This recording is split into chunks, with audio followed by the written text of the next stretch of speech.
All right, folks, let's get started. We're reconvening or calling to order? It's fine. Calling to order the June 13th meeting of the Neighborhood Partnership Fund Board of Directors. First item on the agenda is, are we in compliance with the open meeting law, Lee? Yes, we are. We are, good. Public comment? Any public comment? Hearing none, we'll move on. Report on Neighborhood Partners Fund grant. Yes? Mind if I take the roll call? Oh, I'm sorry. Thank you. Thank you. Please do. All right, we have Chair Toussaint, Yes? Vice Chair Thaxton, Yes. Member Reed, Present. Member Rampton, Member Holmes, Present. Member Ortiz, Present. Member Ruggiero, Member Mulero, Member Iturralde, Member Powell, Here. Present. Member Kirk, Present. Member Garnes, Here. Member Skilbred. Here. Thank you. Thank you. And I have an item I'd like to bring up. I don't know when's the appropriate time, so just let me Public know. comment, does that work there, or how are you going to handle Is that a question? I do have a question. It's about our scoring. You have that later, right, on the agenda? Well, I can talk to you about scoring. It's not about how we score these items. It's the actual question. It's the actual one of the questions it? that Why we don't you use for proceed? scoring. Just go ahead and ask the question, and we'll... I'd like to discuss changing or removing one of the questions that we use. For next year. Okay. We can add that to Or our agenda. or at the end of the next That's Yeah, I'll fine. add that, a review of the process. Okay, that's fine. And all that. Item number 4 on the agenda is the applicants, today's applicants. Is that right, Maria? Say that again. Item number 4, this is the applicants' Correct. presentations. And I have 2 individuals out there right now. Okay, so it was Sartini number 1. Yes. Let's go. I'll bring it. Why don't you bring in number 2 if... Yeah, I'll bring them both Yeah, in. right, thanks.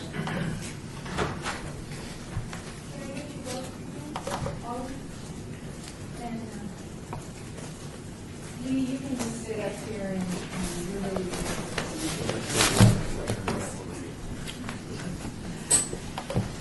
Hello? The Sartini Plaza residents here. Welcome. Thank you. Would you introduce yourself, please? Yes, my name is Cecilia Lee Knapp. I go by Lee. Very few people know Cecilia is my first name. I'm in my 3rd term as president of Sartini Plaza Resident Council. Welcome. Thank you for joining us. Thank you so much. We have for about 10 having me. minutes. Thank you. We'll try to get it done in about 10 minutes if that works Yes, for you. I will. I Okay. did have a collage, which is now on an eastbound Charleston bus. Our bus broke down at Valley View in Charleston. They sent a replacement bus, and when I got off and changed seats, I realized that the collage was sitting on the bus. Anyway, they would not allow me to get off and come back. Well, you can So- tell us how beautiful So it I is. can tell, well, Sartini is beautiful. Our people are what make it beautiful. We're a senior community of 250 apartments. I have requested that we get 3 basic parts of equipment that are used for the entertainment and pleasure of our seniors. So many of our seniors have essential problems as far as hearing and visual. We had a very nice projector that was bought previously through a grant through Maria, but unfortunately, we didn't apparently have the security for it. It was stolen from the council office. So now I've set up different security. I've got a new computer donated, and we already have the screen, and it's really for the seniors. We have bingo twice a week, and that would also allow us to bring our movies back. We have a Spanish movie and an English movie once a week. This entitles the seniors to come out, have that join in activities, give them incentive for getting out of their apartments. So many become confined. They don't realize that they're confining themselves. So the other things that we've requested are just supplies. Our income is it's stable, but it's very meager. It's just a quarterly allowance from HUD, which is $971, and whatever comes from our country store, which usually averages about $80 to $100 a week. So So this grant would really enable us to get a supply of our basic goods, which would be our coffee, our napkins, and our cups. We have coffee hour every Saturday morning, so our 100-cup coffee pots really gets a lot of use, twice bingo, and our coffee hour. And that's not saying our dinners. We're having a big Father's Day breakfast this Sunday, sausage and biscuit basic breakfast with eggs. It's free for the men, $2 for anyone else. So we don't generate a lot of money. We kind of look for a situation like this. Anyone have any questions? Questions from the board? Comments or questions? I will comment, Kimberly Reed, Ward 1.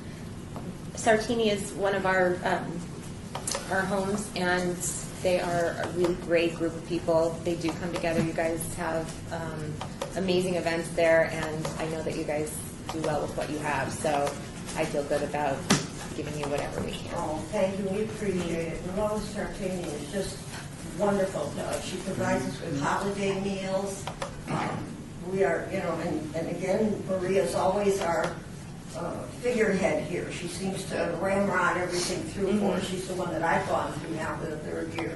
So we really appreciate Ward 1. Please thank us. For Lance, do you have a question? Yes, Lance Kirk, Ward 3.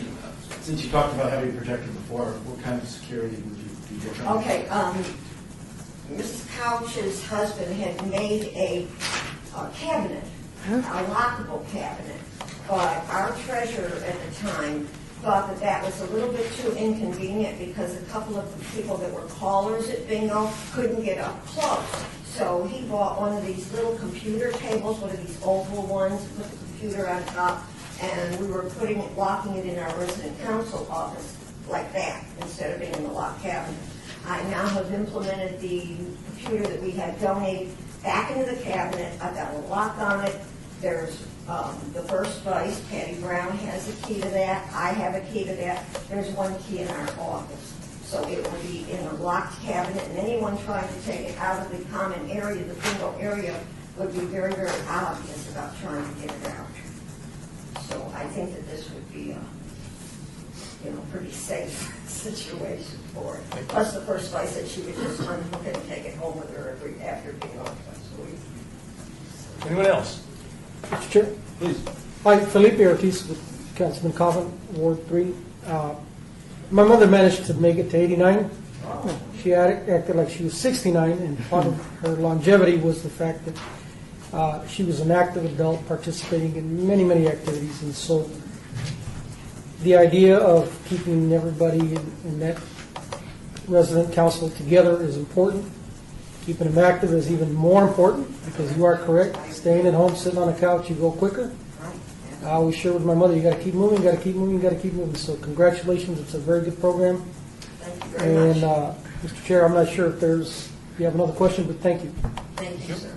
Well, I'm 71, and Maria kind of laughs at me. I said, take the bus down here. I could get a ride, but I really feel you don't use it, you lose it. You're right. And I'm a Navy veteran. I'm very active in the veteran services and in our American Legion post. It just keeps me busy. I don't Right. think about it. Thank you. Anyone else? Yes. Cicely, one question that we've been asking everyone is, we can see that your application, the requested amount that you've asked here, and the minimum amount, if we weren't able to fund the minimum amount, would you still be able to move forward with the project? Absolutely. I think what's most important, that would be most difficult for us, would be the 3 pieces of equipment. Because our meat slicer, it takes 2 of us to hold it down. We get a lot of donations of whole hunks of meat. And it takes 2 of them. One person has to hold it down while the other one's trying to use it. It's very antiquated, and it kind of walks down the counter.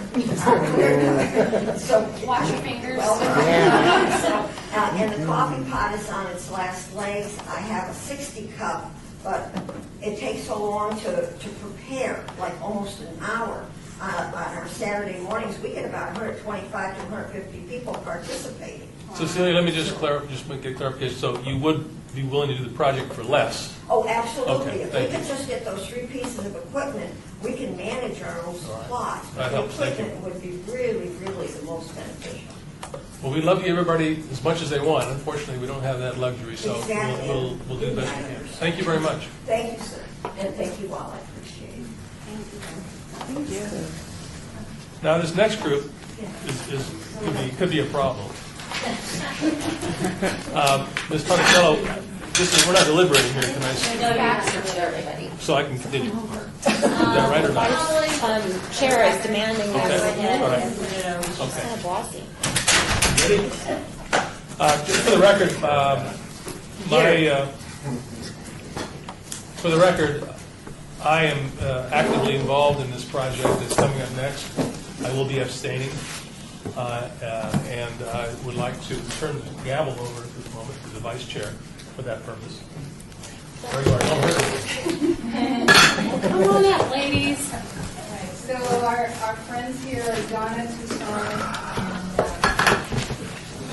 I will. Valerie Weber. and Valerie. And I just talked to her a moment ago and I forgot her name now. And Valerie, and they represent the Ladies Association. Ladies, you have 10 minutes for your presentation, and we'll open the floor after that for questions and answers.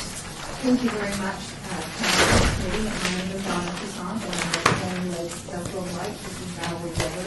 For those of you who do not know how this project got started, it started after 9/11, 13 years ago. Like many people, we lost someone in 9/11. We wanted to bring our community together. We don't have any neighborhood services or anything in our part of the city of Las Vegas. So we wanted to do something to bring our community together. So we decided to have a festival.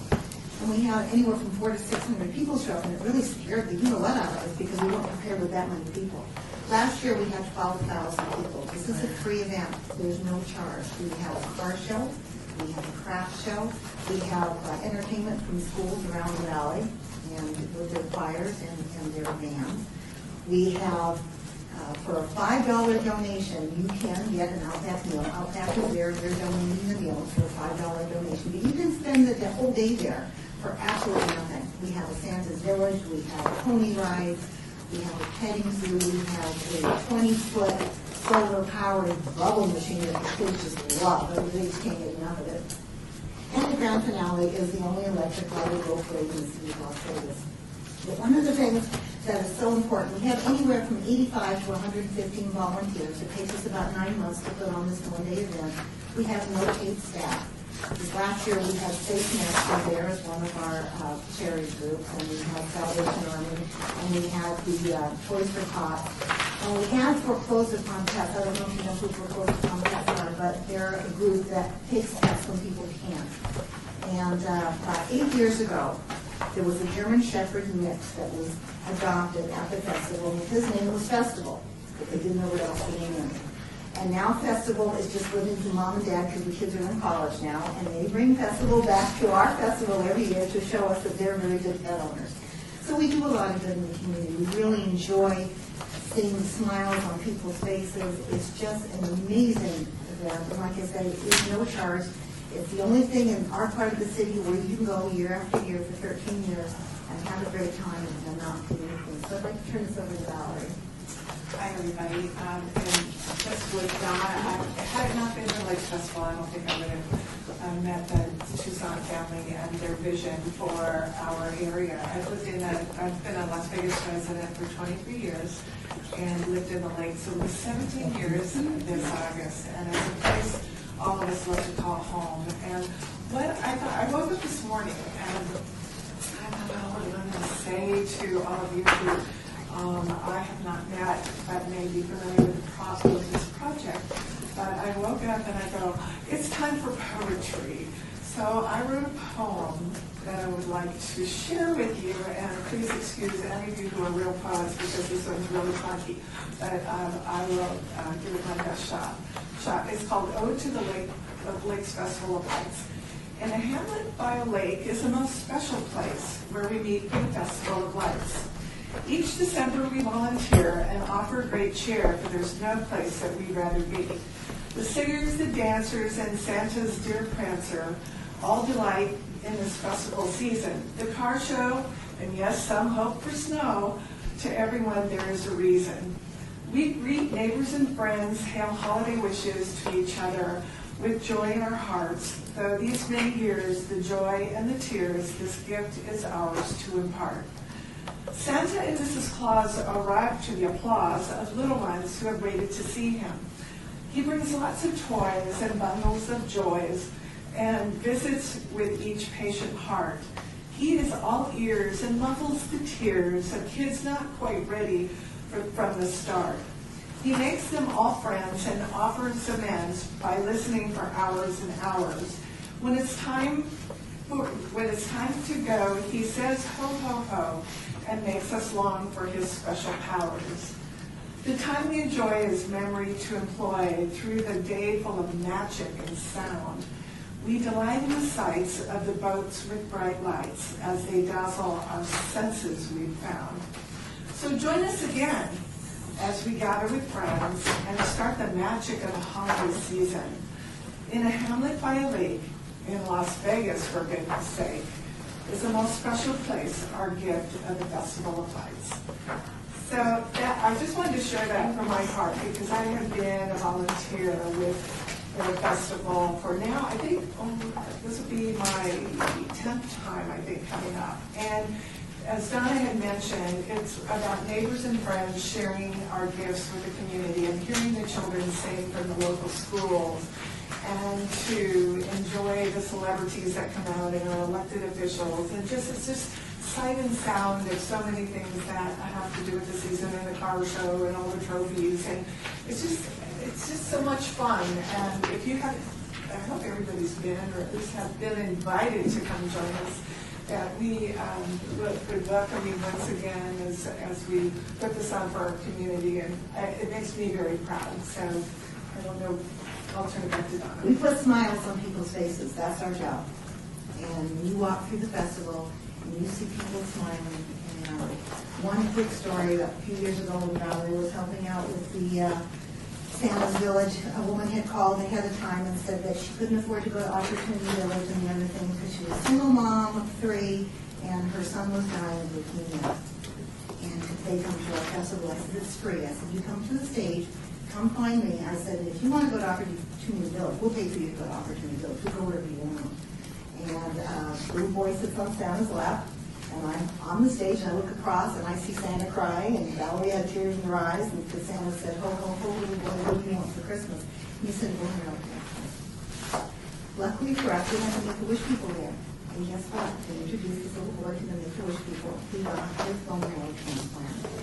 And he and his family got to move back up to Utah where they live. And I could go on and on with stories like that.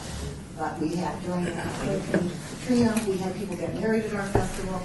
It's just a really good community event. And like I said, we have anywhere from 115 to 85 people that volunteer. Sometimes it's like reading gas, and sometimes it works out well. But really and truly, if you have not been to our festival, I would hope you come to our festival. We have a website. It's laceassociation.com/festival, and there are a lot more pictures there. So if you have any questions.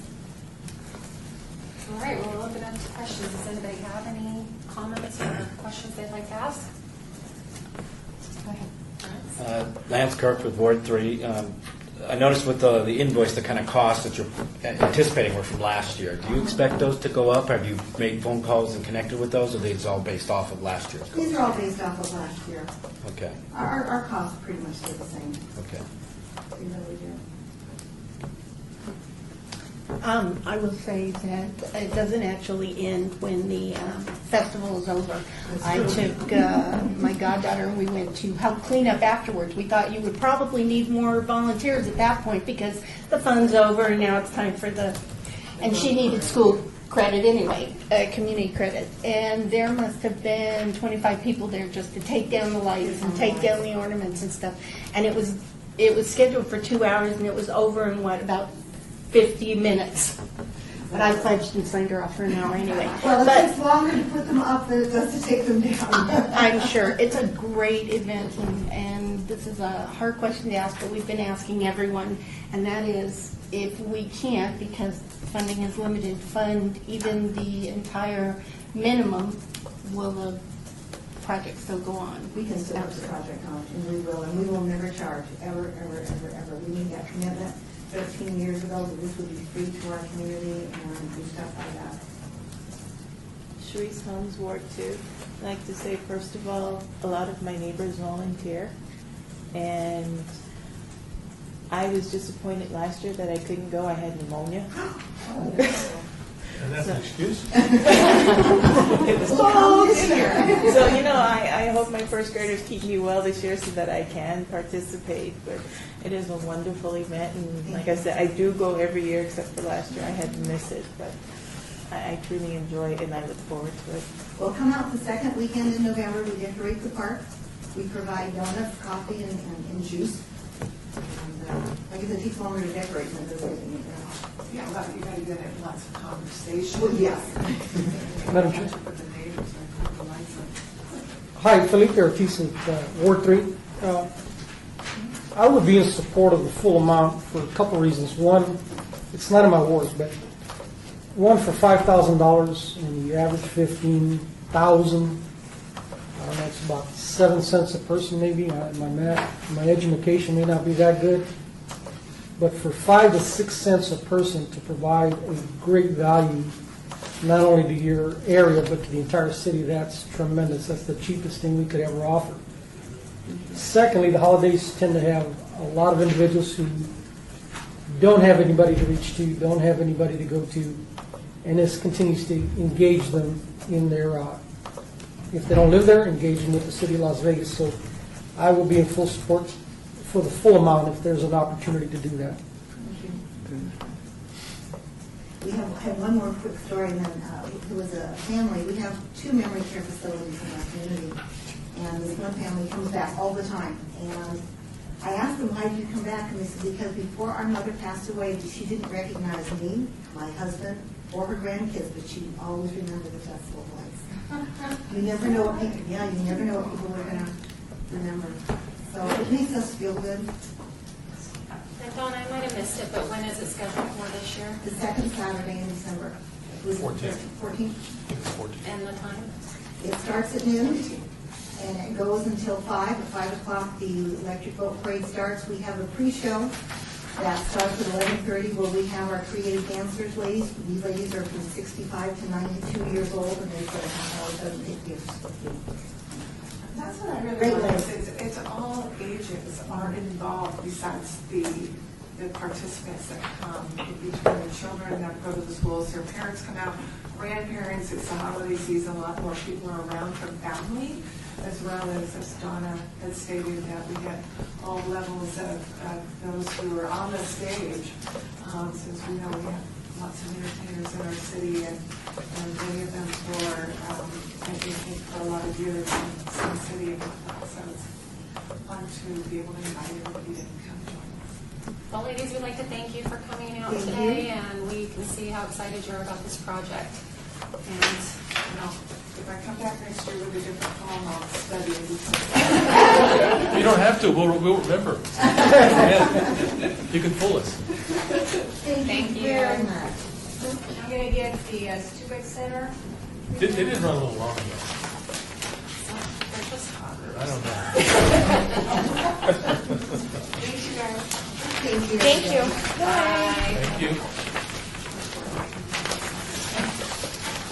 Well, let's see, 15,000 divided by 5 Well, thank you. comes out to 10 cents or 5 cents. Do we have our next? Less than a quarter. How about 5,000? Indicate the year. It's Stupak next, I believe, is that right? Hello. Welcome. Oh, they came with stuff. People. Wow.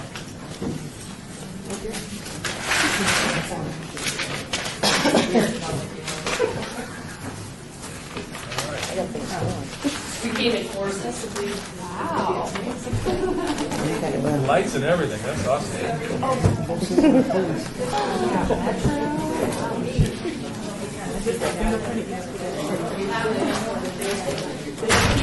You Sherry Alexander? Yes. Hi, Sherry. Hi. Welcome. Thank you.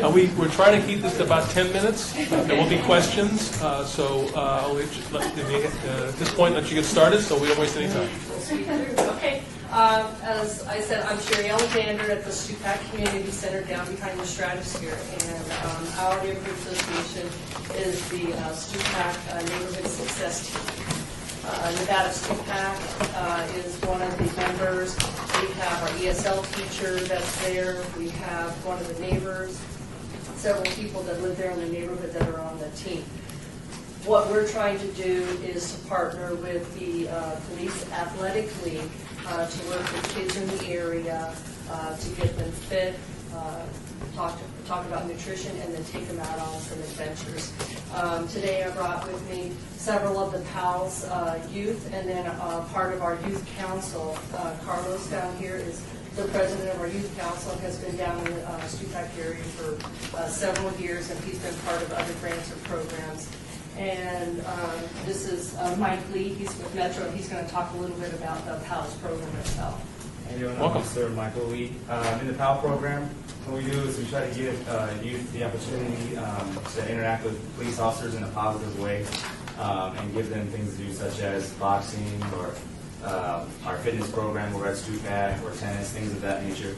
And it's all trying to get kids away from gangs, drugs, and violence. In our program, our age range runs from 6 to 17. And it's all free of cost. And then we work with several different community partners. Stupak being our newest one, we have our fitness program over there. So with that, we tied together 4 2-month sessions to different like sports-related activities to include running, swimming, hiking, and general fitness. And then also with that, we'll be doing other community projects throughout the community. One of the photos, bottom right-hand corner, is kind of like a neighborhood beautification project we did on one of the walls. We just repainted it and had one of the artists in the community draw something, and we had all the kids participate and help finish the art on the wall. So, and next we have Miguel, who wants to say. Well, the project is a one-phase program for 2 months of fitness activities. And then we go on to adventures such as Wet n Wild or Red Rock. And we're currently with the Stupak Community Center. And we meet once a week at the Stupak Community Center every Wednesday, and we do work out. Hi, I'm Eduardo Camacho. I'm from West Las Vegas, and I'm here to say if funds are granted, we will expand the program to 2 times a week and add more children in the area. With the help of our Metro and neighborhood volunteers, we will create a swim team, running team, and hiking team. All children will exercise 2 times a week, work on community service projects, and at the end of each 2-month session, we will go on an adventure. And it helps us as we get more fit and stay in shape. And I'll pass it on. I'm Darian Hooper. I'm from West Las Vegas. I want to say that Metro Police Officers Mike Lee, Melissa Laramita, and Chris Lee are partnering with Sherry Alexander from Stupak Community Center to work with our local children. I'm Vanessa Camacho from West Las Vegas, and I'm here to say we are requesting $5,000 to fund this program. It would cover 40 children per session. Funds would cover swim team fees, equipment such as swimsuits, goggles, tents, food, sleeping bags, and campsite rentals, as well as entry fees for Wet n Wild and the museum. I think that's all we have. How's our time? We're good, thank you. Questions? Who'd like to start? I do have a general question. Well, first of all, I think this seems like a great program. I mean, you guys are really, it's amazing to see all the commitment and the collaboration, even from the donors. But generally, so I think it's a great program. Question I have is you're getting sleeping bags, goggles, and things like that. Do the kids take them with them then, or are these things that will be used in the future for other programs? Can you talk about that a little bit? With the sleeping bags and the goggles, yes. Things like swimming trunks, and if we get things like that, I think that would be going with again. Yeah, the swimsuits will obviously go with the kids, but sleeping bags and things like that we'll keep in store, and then also other programs that we work with. You know, 'cause we work with the YMCA, the Boys and Girls Club, child fostering programs, things like that. So we want to create equipment where other organizations could check out, check it out instead of everyone having to buy everything. Sure. We want to try and collaborate and keep everything. But obviously, swimsuits and goggles will go with the kids. Okay. Philippe, do you have a comment? Mr. Chairman, Felipe Ortiz with Councilman Coffin of Ward 3. First of all, Stupak Center, if you don't know, it's right behind the Stratosphere. Secondly, if you go there at any time during the week when it's open, packed, you can't even find a parking. That's our issue, not your issue, but it's packed with people. It's a facility that's really used a lot. What is important and salient is that it's an underserved center. The population suffers because of income, lack of activities, no park, hopefully the park in another year, year and a half. So it is an opportunity for this center to keep, and the PAL program to keep the kids together. The city benefits by less truancy, graffiti, and all that. And so it's a very good program, and of course the staff, Sherry and everybody else there have done a great job with corralling the students and the kids there so they participate. And so congratulations. Now the question is, if for some reason we're not able to give you the entire amount, would you still be able to move forward if you got a lesser amount? You know, the program is ongoing right now. A lot of us are paying for some of the activities out of pocket, or we're doing field trips that are free that we can do, for the kids. Like we've gone to Red Rock already, we've gone to 6 Tunnels, Mount Charleston, and those are things that they normally do throughout their year, either at school. We want to try and expand that and give them opportunities that, most kids in more affluent areas would get to go to. One of the projects that we wanted to go be at the end of the fitness program, we're all going to enroll and do like one of the Spartan runs. It's a fitness program, one up in Bootleg Canyon in Culver City. So we actually are training for something. And eventually, we hope that this is just going to be startup funds for us, because with PALS and Stupak, we're going to create our own 5K run, and then that way we'll be self-sufficient with the money that we earn from that. Thank you, and I would invite everybody to please stop by Stupak Center. You'll be safe, and you'll really see a great building. Kimberly Lee, Councilwoman Tarkanian's office. That Stupak Center used to be originally in Councilwoman Tarkanian's office, or in her ward, and she has that real soft spot for it. And so I actually showed her a little bit about what you guys were doing there in these descriptions, and she just thought it was really amazing. So I think it's a really good program. I think you guys should expand all you can. And that area does need any help, that we can give, and I think you guys do an amazing job with what you have. So I think we'll try to do as best we can for you, for sure. And with us, with the partnership, the benefit that we have and the kids have down in the neighborhood is the fact that we are working with Metro, so they get to work hand in hand. They have 2 vans, we have 1 van, so we can transport a lot more kids, so the cost, is split up between all of us, and there's a lot more opportunity for them to do. Anybody else? I just had a comment. Back in the prehistoric era, I spent a good chunk of my childhood right where you guys are. I lived off of Philadelphia and Baltimore. First got married, lived in Chicago. So I have a fondness for that community. Used to play in what was called Fairfield Park, which is a big circle, which unfortunately we put the hotel in, they took out the park, which I thought was kind of disappointing. But one thing we didn't have a program like this. We had to go out and run in the desert to catch lizards. So what you're doing sounds like a lot of fun. I wish we could have done that. So anyway, thank you very much for being here. Thank you for your commitment to this project. I think you'll have a great time. Thanks. Thank you. Thank you. And that's the fanciest display we've seen yet. Next is Westchester Manor, is that right? Yes.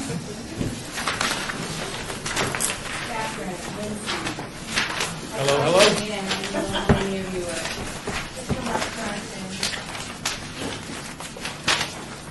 Welcome, thanks for being here. Please, in the interest of time, we're looking at about 10 minutes, best we can do. If you have any comments, this is the time to do it. Introduce yourself and your comments. Okay, so we'll pass around flyers regarding our project. My name is Catherine Lindsay. I'm the president of Westchester American Water Association. Okay. I'm Mike Stotts. Lee Ellis and Martha Danielson. We've been recipients previously of Neighborhood Partners Fund grants, and so I'm going to go over briefly just how last year's project went. We had a sidewalk safety project. We received a $32 grant from the fund, and with that and our matching funds, we were actually able to come up with $11,000 worth of improvements in our property. And we targeted thresholds, because you walk out your door and everything's broken and cracked.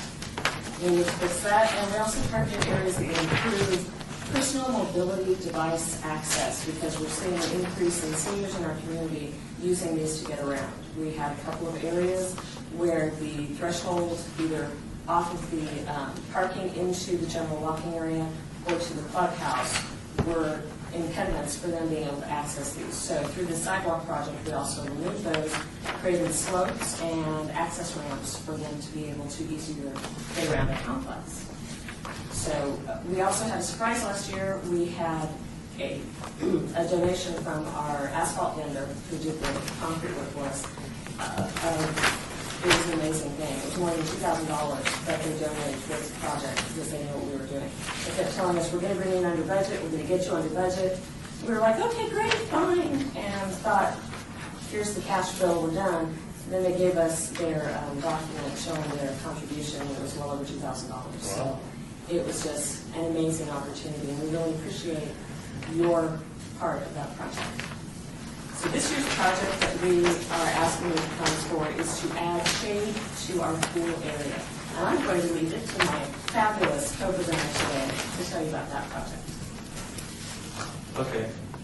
Hi, everybody. Hi. Hello. Welcome. Okay. We worked very hard to keep our pool available to residents of the Westchester Manor. In 2010, we had the pool resurfaced, and we've done general maintenance on the pumps and other components each year and every year thereafter to give our residents a long, cool, and a very enjoyable pool season. Our one ongoing challenge has been, however, the impact of the 2 mulberry and the 2 pine trees in the immediate vicinity of the pool. And the pool, or the trees are original to the landscape. They're 30-some years old.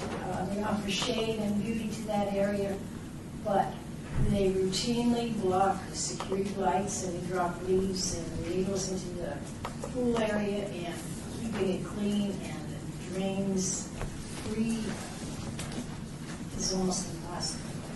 And that's with the cleanup every day.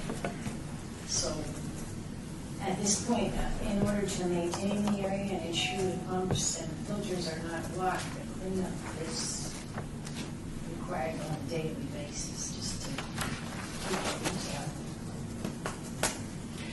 Yes, I'm one of the volunteers that stepped up to help out to try to keep our pool in a working condition.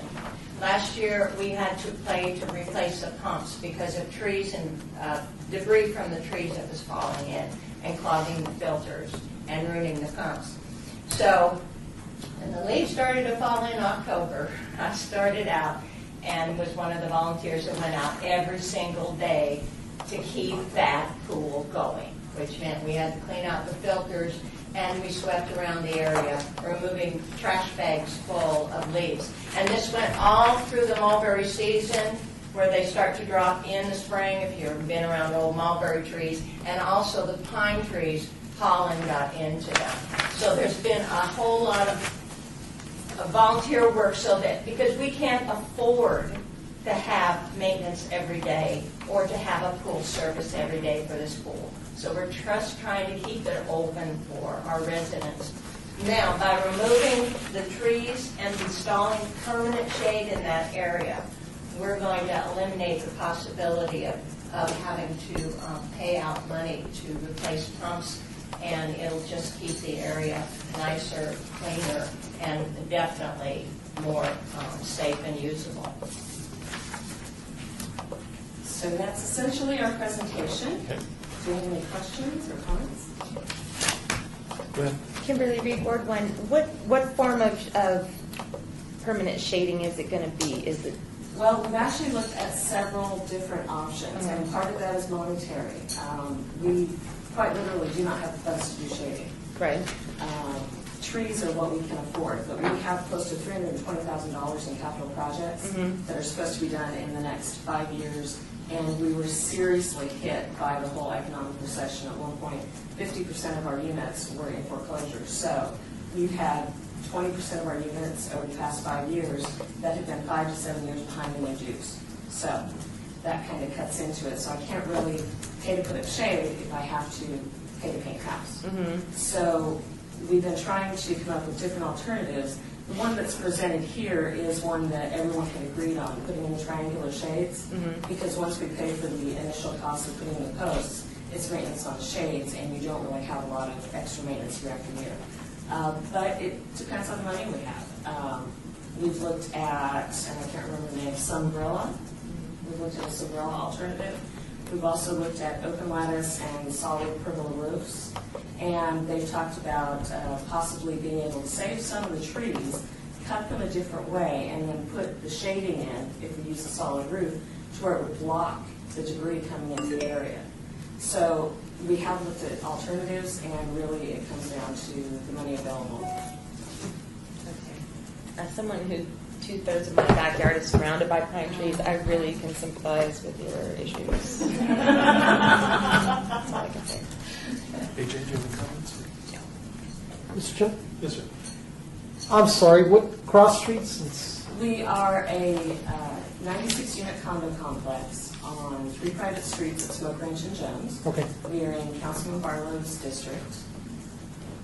And I just have to give a shout out, I don't see who's representative here, but Councilman Barlow's office really came to our rescue this last year, helping us get new mailboxes. So that was a huge volunteer project that came out of the sidewalk project, and we really appreciate his help. Thank you. We're celebrating 40 years since that complex was built. Wow. And it was at a time when there was nothing but horse property when it was first built out there. These are the original pine trees. So you know how big they are and the mulberries. Anybody else? Yes. As somebody that has a pool that has pine trees all around them that don't belong to them, I totally understand what you guys are. So, yes, they're not even our trees, and my pool is filled with pollen and those little baby pine cones. And, Baby so I totally understand. And I'm assuming that you guys in the past have trimmed your trees? Yes. Like Yes. taken out the pine needles and the extra debris that gets stuck in there? The problem had been that for about 15 years, the trees were not properly maintained. And so in 2009, that was actually our first grant request, was to get money to help us figure out what to do with these trees. And so we've had an ongoing project since then that each year has moved a little bit farther into getting them back into general maintenance order. In fact, today, when we left, the tree company was actually on site and was doing like the yearly clean out. And this is a company that's trying a little bit different activity at the pool to see if what they cut back might make an impact on what's going on there. So they're taking it another step further this time. Okay. And I don't know if anybody else asked this question, but if we're not able to fund the entire amount of it, I see that your minimum amount is $2,200. If we're not able to fund that entire amount, are you able to still move forward with the shade structure? Or are you able to do one and maybe not We might be able to do one. Okay. One would run about $1,100 to $1,800, depending on the size of the shade that we get. But if it was much less than that, it would be a struggle. We're trying to avoid using anything that could wind up being blown into the pool or that could be carried away from the pool and find its way into somebody's backyard. So we really do need to look at a permanent structure instead of something like a pool umbrella that you put inside his game. Let me ask you this. I see that you guys only asked for $3,000, and a permanent structure, I don't know what your price came in at, but if you were able to get the entire $5,000, would a permanent structure, would you be able to move forward with a permanent structure? Yes. Okay. We would, trust me, we could make that work. So you could do a covered permanent structure? Yep. Okay. Well, that's pretty good.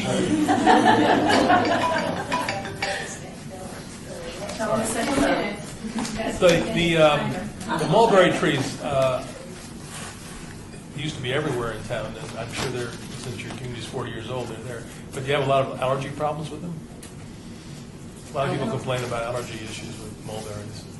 We don't really hear too much about that. We've recently heard about people living in the trees. And from a person who was otherwise, altered. And my response was not sympathetic. My first thought was, how do I get dues out of them? So That's good. Assessments for that tree are $50 a month. All right, anybody got anything else? Otherwise, thank you very much for being here. Thanks for caring about your I'm sorry, community. were there any extra flyers? Because They're right here. fabulous full. Appreciate it. Thank you for your time. Thank you. Thank you. Maria, is La Quinta HOA here? Ah. Welcome, step up to the table. You've been here to listen to everybody else, I won't repeat it, but please introduce yourselves, and time is yours. Please introduce yourselves. Hello, everyone. I'm Autumn Brady, Secretary of the Board for La Quinta Association, and I'm Darlene Borland, who is with our management company that works closely with the community.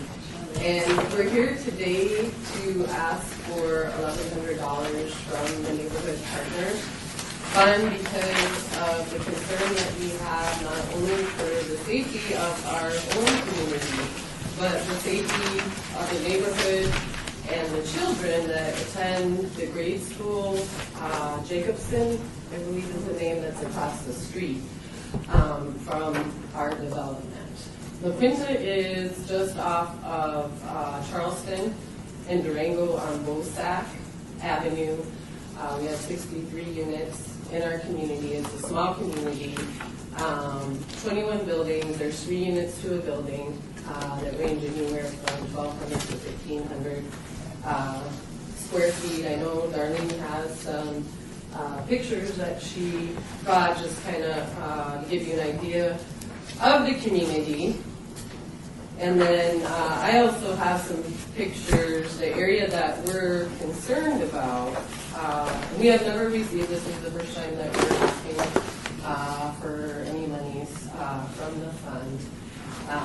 The area that we're concerned about, I want to pass around some pictures so that you can see is the entryway into our community, where there's a gate entry that people can come in on the right side, out on the left side. Before you enter into the gate area, which you'll kind of see when you're looking at the pictures, is there's area that's big enough to be able to make a U-turn around in that area. So when the children are getting dropped off in front of the school, and there's a lot of traffic going back and forth down the street, they are continuously, and I've lived there for about 15 years, since about 1998, and it's been an ongoing problem just with the concerns with the traffic. But what has happened as a result as well, besides just general concern of people coming and going from our community and the parents or whoever is dropping the children off making the U-turns around in the entryway, is that over and over again, sometimes several times a year, the wall gets broken, which there's pictures of the damage there. So what we've done is that We've asked for some money from our contractor as donation to help with just general overall safety of our community.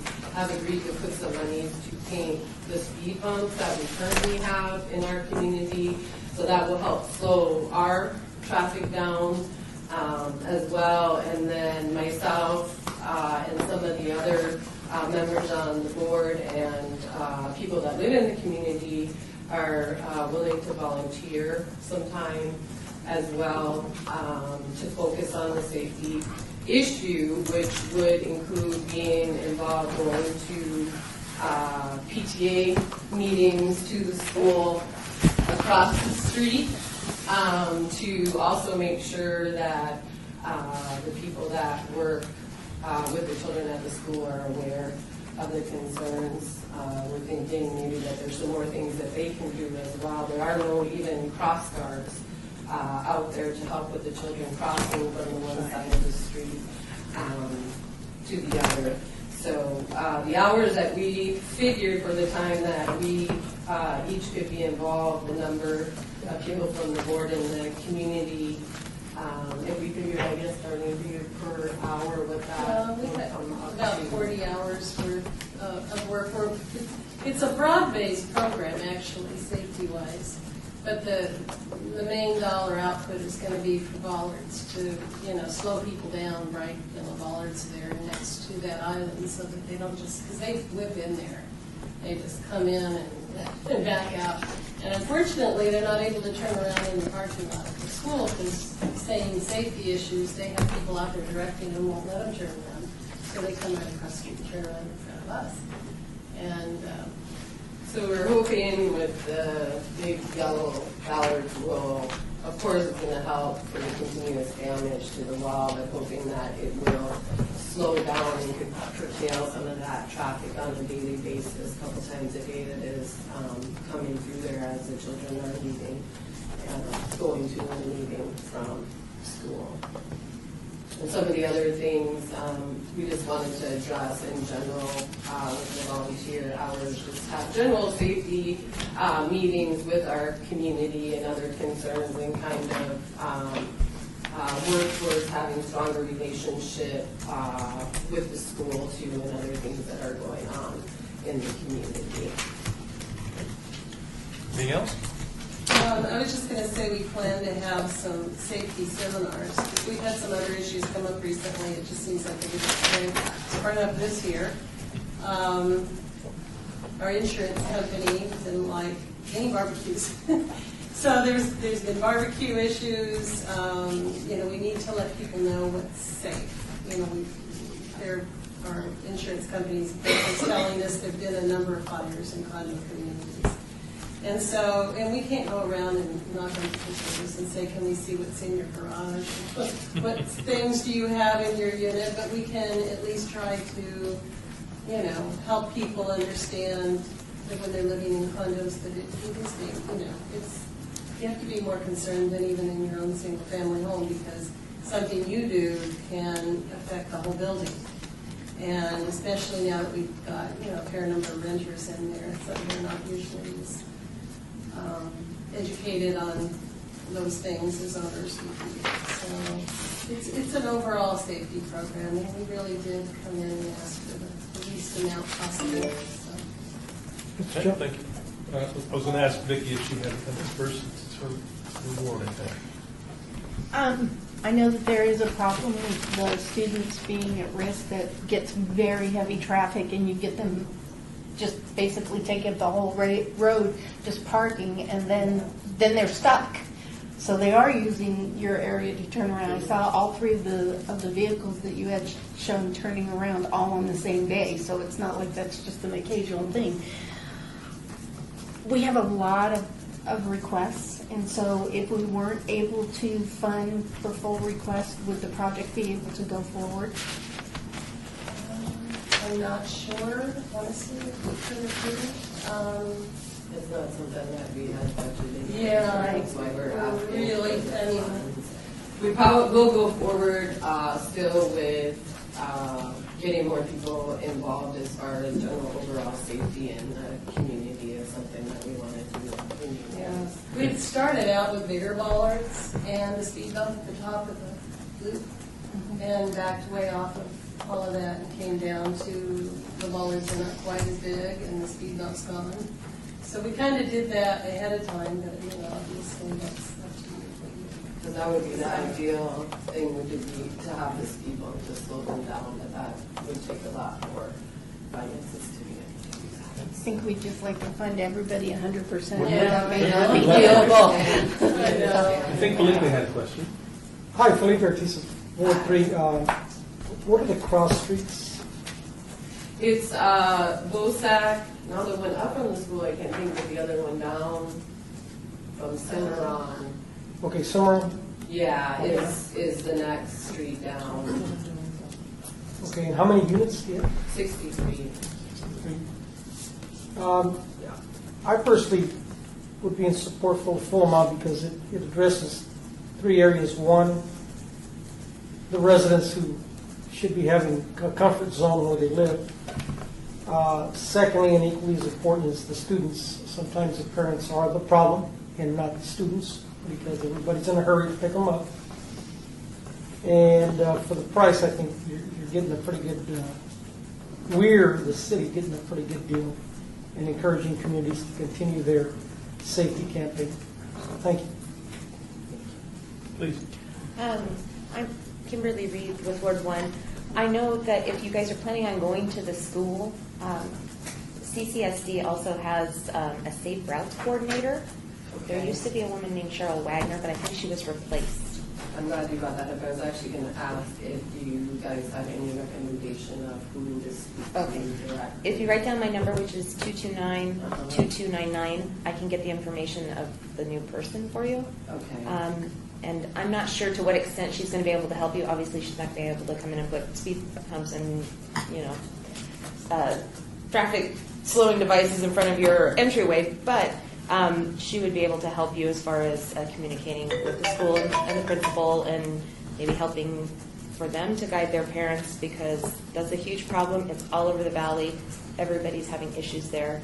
And the worst offenders are always the parents. Our hope is that Right. that would help. A funny story, when the pictures, and then we also took video, officer came, obviously, because the school was concerned. We saw him on the patio watching the children, but he himself very concerned wrote a report too about his concern about what he saw, that it wasn't a stalker, someone stalking the children, but what he actually witnessed because he was there as the traffic was coming in and dropping the children off too. So hopefully that'll help too. Thank you. We'll follow up. Thank you. Yeah.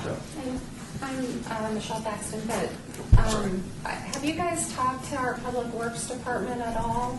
Our streets people at all?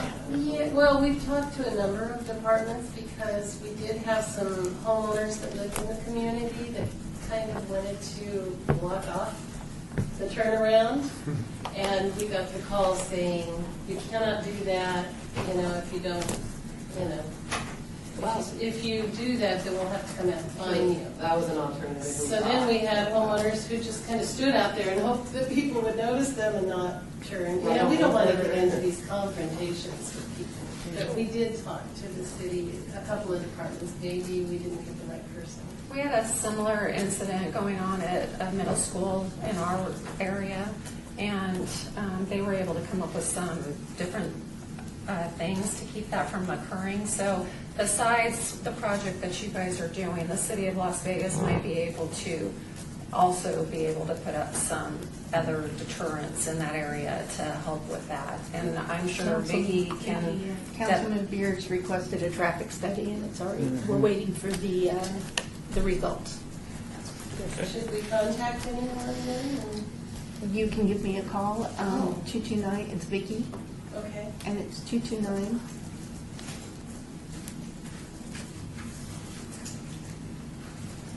$2144, and when I have the video results, I'm waiting for them from the gentleman now. Okay. AJ, do you have a question? Yes, AJ Powell member. Just about everybody brought up every suggestion I had, except for one. you might want to try talking to the principal. The number one concern of the principal, besides academic achievement, is safety. You got to start with them. Yeah. Because I don't care who you talk to, they're going to say that you talked to the principal. They're going to lead I you right have back. left some messages for the principal. Walk in there. Yeah, I think that's when we said we're going to have to come over and meet with you, because the lady in the office said, you know, we're having problems with the parents double and triple parking, and tell them not to do it, and then just ignore us. Yeah, start with the So principal. Anyone else? All right, thank you very much for being here. Thank you. Best of luck. I need to make another disclosure before we get started with the next group. I own a home in Desert Shores Sub-Association. The next group up is in Desert Shores. I don't live there, I don't participate in the association, and I'm not involved outside of the financial investment.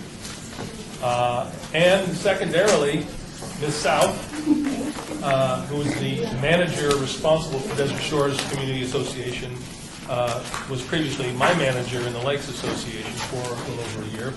I don't believe that in any way affects my decision-making, but I need to disclose that. Anything else? Okay. Susan, why don't you introduce yourself and the young lady and get started. Good afternoon. My name is Susan South. I'm the general manager for a whole 4 weeks at Desert Shores Community Association. This is our community relations manager, Ann Copeland. Our board members were not able to attend today. They all have jobs. Desert Shores is a 3,351 unit community. It's comprised of 682 acres between Cheyenne, Soft Breezes, Grand Park, and Buffalo in the northwest. I guess it's really west. Right? We have 4 lakes, a recreational area with a swim lagoon, paddle boats, volleyball and basketball courts, and children's playgrounds. Desert Shores is built with miles of walking paths and bike paths for the active homeowner and families. The community hosts events every year. We have Memorial Day celebration, Labor Day celebration, a fishing derby in September for the children, and National Night Out. Desert Shores has not applied for or received an MPF grant in a number of years. Our project for this year's request is National Night Out. August 6, 2013 will be the 13th season that Desert Shores has hosted National Night Out. This event, now 30 years old, is celebrated annually across the United States with over 37 million people expected to participate of 15,000 homeowner associations. National Night Out is designed to heighten crime and drug prevention awareness, generate support and participation in local anti-crime efforts, strengthen police and community relationships, and send a message to criminals that neighborhoods are organized and working together to prevent crime. It also gets our homeowners together so they get to meet each other, they know who is in their own little community, and helps to make what we call community. Desert Shores has been fortunate in the past years to have the presence of dignitaries from the City of Las Vegas, the Metropolitan Police Department, and our local fire department, to include but not be limited to Mayor Goodman and Councilman Anthony at this event. This year, the event will offer presentation and retiring of the colors for our local Boy Scout Troop 250, fingerprinting for children, which is a huge draw, and other informational booths to support the effort of educating everyone in the areas of crime prevention. Our community events are well attended and supported by our contracted vendors, and this year will be no exception. Our project team includes a 5-member board of directors and the community relations committee with 7 members and my 4 staff members. We also enlist the assistance of members of Councilman Anthony's staff. They like to cook hot dogs. We will have hot dogs, drinks, and a kitty bounce house, cotton candy, popcorn, live music, and other amenities. A drawing will be held for gift prizes that are donated by our vendors. On behalf of the Board of Directors and the entire community of Desert Shores, I respectfully request that the City of Las Vegas support our request for this grant in the amount of $900. Thank you. Thank you. Any additional comments? Well, this will be Susan's first year with it, and I've been with Desert Shores for 9.5 years, and I got to tell you, this is an amazing event. And one of the questions that was asked earlier is if we don't get the full amount, can we still do it? We would still do it. It would be pared down. and the community comes out in full force. We've always been very lucky to have Metro and the fire department there, which has provided entertainment in a number of different forms. There's robots and fire hoses and canine units and stuff, so it's really amazing. It gives the community, like Susan said, a chance to get out and meet their neighbors. Fulfills the purpose of National. And every year it's grown, so we're hoping that the fingerprinting draw will be good this year to draw more people out as well. They did it 2 or 3 years ago, and it was a big success. And I think those people that have moved into the community who have children would want to do that, and that hopefully will get people out. And the little crime prevention seminars that are put on in the different booths are really helpful to anybody. Just things that they can tell you to keep people safe, and that is our goal for this National Night Out. Who'd like to start? Anyone? Michelle? Can I ask who's doing the fingerprinting? Our patrol company is going to do it free of charge. Yeah. It's actual fingerprints. They used to do them digitally, but this company does the actual fingerprints and gives them the cards. Interesting. Don't be shy. I noticed, Lance Kirk, Ward 3, I noticed there was a Dave Bolke on the itemized list. Is that, I don't know if I'm saying that correctly, but I didn't see anywhere, it just said pay Dave, $150. I was just understanding what his role was, or what is this person? That's On the DJ. itemized list, Yeah. he's the entertainer. Okay.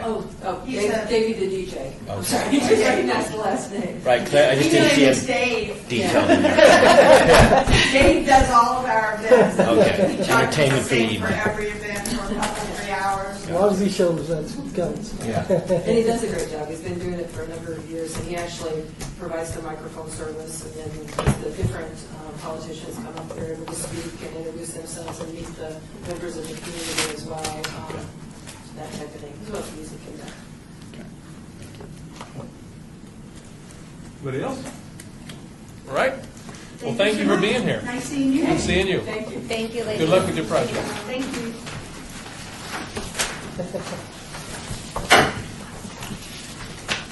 I believe we finished all of the applicants today, is that right? We are going to, what's the right word? Obey items 5 and 6. We need a motion to obey 5 and 6 until the next meeting, which is the 25th of June at 1:30. Is that right? Is that the motion? Second that motion? Is there a motion? There is a motion. There's a motion. I'll second it. There's a second. Any discussion? Hearing none, all in favor? Aye. Opposed? Motion carries. Next item is citizens' participation. Would anybody, besides all the people in the audience, anybody else want to have anything to say, since you are also a citizen? Hearing none, we'll move on to adjournment. We are adjourned. Yay.